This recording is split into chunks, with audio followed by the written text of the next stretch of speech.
तो इस एपिसोड की शुरुआत में दिखाता है कि यंग मास्टर पेंग जो होता है वो प्रैक्टिस कर रहा होता है, वहां पर काउंटिंग भी कर रहा था, अपने ब्लेड को घुमा रहा था 998, 999 और 1000। तो उसका गोल होता है जहां पर पूरे 1000 बार अपने ब्लेड को घुमाना। जैसे ही वो 1000 बार कंप्लीट कर लेता है तो वी जोनो वहां पर से गुजरता है और कहता है कि ये बेवकूफ यहाँ पर इतनी रात के वक्त क्या कर रहा है, क्या यहाँ पर अपने ब्लेड को घुमाने की प्रैक्टिस कर रहा है, लेकिन सिर्फ ब्लेड को यहाँ पर 1000 बार घुमाने से क्या होगा। यहाँ पर जब मैं अपने कमरे के अंदर सो रहा था उस वक्त भी मुझे इसकी आवाजें आ रही थी, मुझे लगता है कि इसे यहाँ से भगाना होगा। तो योनो कहता है लेकिन खैर इसकी ट्रेनिंग कंप्लीट हो गई है। तो यंग मास्टर पेंग कहता है कि 1000 बार मैं अपनी तलवार को स्विंग कर चुका हूं, ब्लेड को 1000 बार और स्विंग करने का वक्त है। तो वी योनो को गुस्सा हो जाता है, वो कहता है कि वो बेवकूफ कहेंगे इतनी रात के वक्त तुम यहाँ पर क्या कर रहे हो, क्या तुम्हें सोना नहीं है, तुम्हें किसने यहाँ पर इजाजत दी मेरे रूम के बाहर आकर इस तरह से प्रैक्टिस करने की, तुम यहाँ पर अपने ब्लेड को घुमा रहे हो जिसकी वजह से शोर हो रहा है और मुझे सोने में दिक्कत हो रही है। तो उसे कहता है प्लीज मुझे माफ कर देना अगर मैं यहाँ पर कुछ ज्यादा लाउड था। तो मैं वी योनो से कहता तो फिर जाओ जाकर सो जाओ, जा फिर किसी और के रूम के सामने जाकर प्रैक्टिस करो।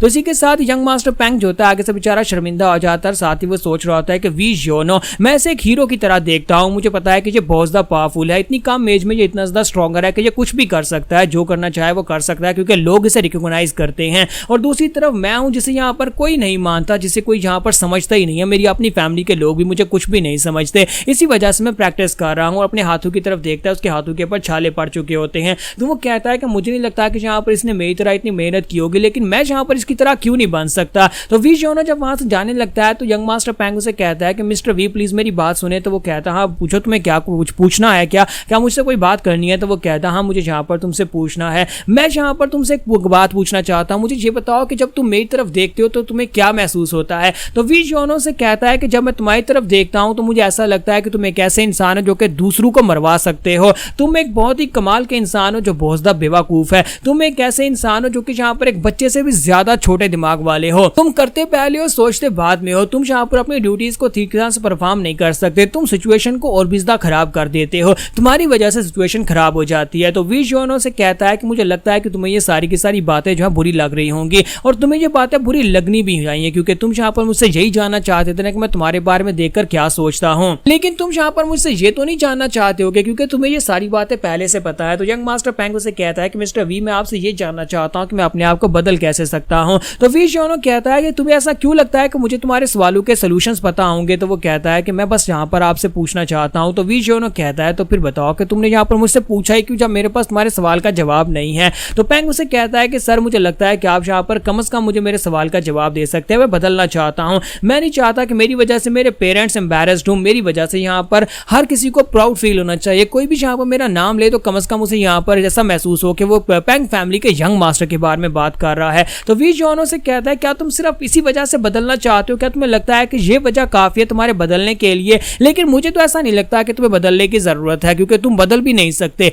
जब तक तुम्हें खुद अपने पर फख्र नहीं होगा, जब तक तुम खुद अपने बारे में अच्छा नहीं सोचोगे तब तक लोग तुम्हारे बारे में अच्छा नहीं सोच सकते, जब तक तुम अपने आप को सेटिस्फाई नहीं करते तब तक तुम्हें यहाँ पर कोई भी एक्सेप्ट नहीं करने वाला। वी योनो से कहता है कि सिर्फ दो ही तरीके होते हैं, या तो जैसे तैसे अपने गोल को अचीव कर लो, तुम मेहनत कर रहे हो, दूसरा होता है जैसे तुम हो वैसे अपने आप को एक्सेप्ट कर लो, और मैं यहाँ पर दूसरे ऑप्शन को चूज करता हूँ और इसी वजह से मैं तुमसे ज्यादा बेहतर हूँ। तो हमारा यंग मास्टर पेंग कहता है लेकिन मैं यहाँ पर उसको एक्सेप्ट नहीं कर सकता क्योंकि लोगों को मुझसे बहुत सारी उम्मीदें हैं और मैं उनकी उम्मीदों के ऊपर पूरा नहीं उतर सकता। हाँ मुझे पता है कि मैं फैमिली का नाजायज बेटा हूं और कभी मैं यहाँ पर फैमिली का पैट्रियार्च नहीं बन पाऊंगा, लेकिन कम से कम मेरी वजह से फैमिली का नाम तो रोशन होना चाहिए, कभी कम से कम मेरे फादर को इसकी वजह से इंसल्ट महसूस ना करनी पड़े कि मैं एक नाजायज बेटा हूं और मैं यहाँ पर बेकार हूं। तो मैं वी योनो से कहता है कि तुम्हें यहाँ पर बदलने की जरूरत ही नहीं है, मेरा मशवरा यही रहेगा कि तुम्हें यहाँ पर बदलने की जरूरत नहीं है। तो हमारा यंग मास्टर पेंग कहता है लेकिन अगर मैं बदलूंगा नहीं तो लोग यहाँ पर मुझे पहचानेंगे नहीं, लोगों की नजर में मेरी कोई इज्जत नहीं होगी। तो वी योनो कहता है तुम एक बहुत बड़े बेवकूफ हो,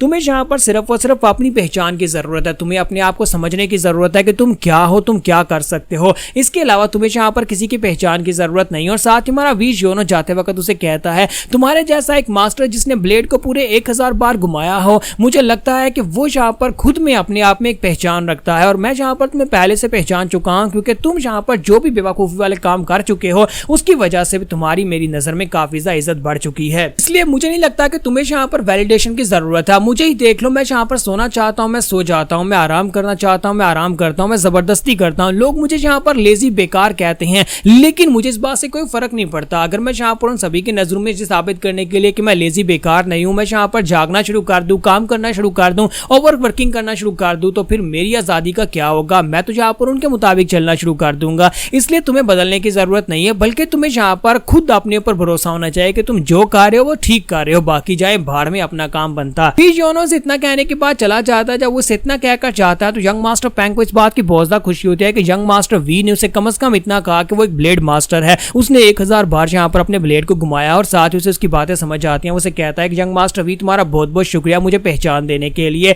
तो अगले दिन सुबह का सीन दिखाता है कि वी योनो बड़े आराम से सो रहा होता है और वो कहता है कि आज मुझे कुछ ज्यादा जल्दी होश आ गई, लगता है कि रात को मैं जल्दी सो गया था। फिर साथ ही वो कहता है कि मुझे लगता है कि आज फाइनली यहाँ पर कंपटीशन स्टार्ट होने वाला है, लेकिन कंपटीशन स्टार्ट होने से पहले यहाँ पर अपनी नींद पूरी कर लेते हैं। तो फादर अंदर आ जाते हैं और अंदर आने के बाद बेड को उठाने लगते हैं। तो वी योनो कहता है डैड डैड ये क्या कर रहे हो, मैं उठ गया हूँ, तुम्हें यहाँ पर बेड उठाने की जरूरत नहीं है, और वैसे भी यहाँ पर हमारा घर नहीं हो ना ही हमारा बेड है जिसे तुम तोड़ सकते हो। तो वो उठकर बैठ जाता है और उसे कहता है कि डैड शांत हो जाओ। तो डैड उसे कहता है कि चलो शुक्र है कि तुम्हें यहाँ पर जल्दी होश आ गई, अब जल्दी से तैयार हो जाओ, तुम्हें मैं अपने साथ लेकर जाने वाला हूँ क्योंकि कंपटीशन स्टार्ट होने वाला है, तुम्हें मेरे साथ चलना है। फादर उसे कहते हैं कि वैसे एक मुझे बात तो बताओ कि जब तुम्हें पता चल गया था कि मैं आने वाला तो तुम पहले उठकर बैठ सकते थे। तो वहां वी योनो कहता है कि मैं तो बस यहाँ पर थोड़ा सा और सोना चाहता था, इसी वजह से मैं बड़े आराम से लेटा रहा। तो फादर गुस्सा हो जाता है और इसी के साथ ही बैट को उठाकर उल्टा देते हैं और कहता है कि तुम कभी नहीं सुधरोगे। तो वी योनो से कहता है कि डैड लगता है कि आप दिन ब दिन यहाँ पर स्ट्रांग होते जा रहे हो।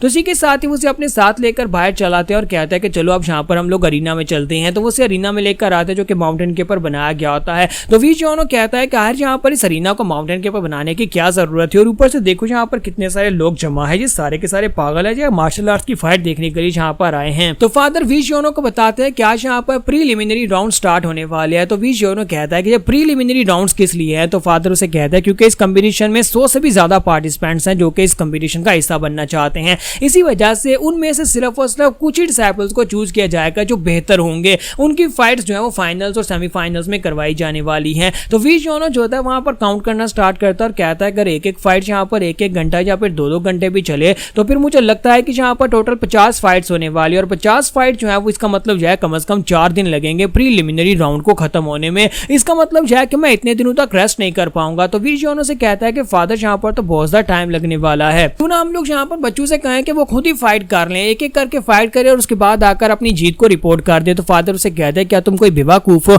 अगर यहाँ पर फाइट के बीच कोई डिसाइपल बुरी तरह जख्मी हो जाता है तो उसे रोकने के लिए कौन होगा। इसी वजह से एक एल्डर हर वक्त यहाँ पर मौजूद रहेगा हर किसी की फाइट में, ताकि कोई दूसरा डिसाइपल फाइट करते वक्त जख्मी ना हो जाए। इसी वजह से यहाँ पर यह सब कुछ हो रहा है, और अगर यहाँ पर कोई डिसाइपल गलती से भी मर गया तो यहाँ पर इंटर सेक्टर वार शुरू हो सकती है, लोग आपस में एक दूसरे को मारना शुरू कर देंगे। तो हमारा वी योनो कहता है कि अच्छा ये हो सकता है। फिर साथ ही वहाँ वी योनो वहाँ पर खुश हो रहा था, कहता है कि वैसे भी यहाँ पर मैं कौन सा प्रीलिमिनरी देने वाला हूँ, क्योंकि मैं म्यूरियम अलायंस की तरफ से बहुत ज्यादा खास इंसान हूँ, इसी वजह से मैं डायरेक्टली फाइनल्स में ही जाऊंगा। लेकिन फादर उसे कहता है कि योनो बेटा, तो उसे कहता है जी डैडी। तो इसी के साथ ही फादर उसे कहता है कि योनो जल्दी से तैयार हो जाओ क्योंकि तुम भी यहाँ पर 100 की लिस्ट में हो, तुम्हें भी प्रीलिमिनरी राउंड में फाइट करना पड़ेगी। तो ये बात सुनते ही वी योनो कहता है क्या मुझे भी फाइट करनी पड़ेगी। तो यहाँ पर हमारी एपिसोड 87 का एंड हो जाएगा और नेक्स्ट एपिसोड में देखेंगे वी योनो को यहाँ पर प्रीलिमिनरी राउंड में कितनी फाइट्स करना पड़ेंगी।